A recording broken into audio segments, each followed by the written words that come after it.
the African determination, dedication to defeating apartheid.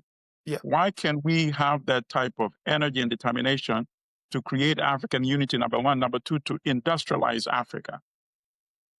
Why? You know?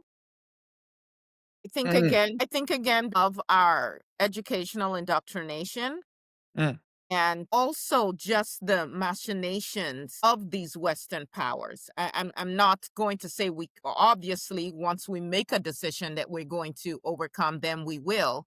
But even when you watch that documentary on Soundtrack of a Coup d'etat, and you understand how, and of course they're not even exposing all that they did, but you understand how insidious these people are.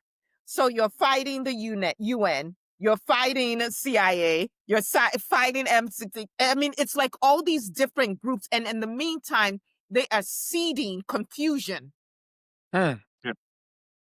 So it's not just our willpower, it's like you're trying to build, and at the same time, you're having to expend all of this energy to fight off all of these people coming from, and then of course your own people. So we have our work cut out for us, and we can definitely do it, but we cannot underestimate how desperate these colonial powers are and the lengths that they will go to, which we've seen through the assassinations of our people, the lengths that they will go to maintain power over us.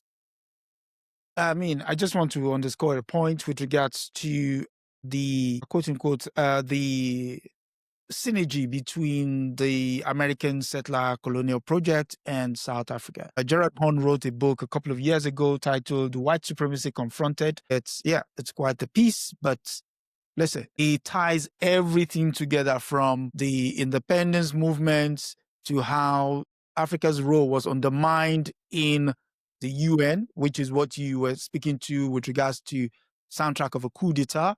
Also how the American economic system underpinned the South African movement. But the moment people started getting out in the street, the boycotts, the sanctions, eventually had to cave in.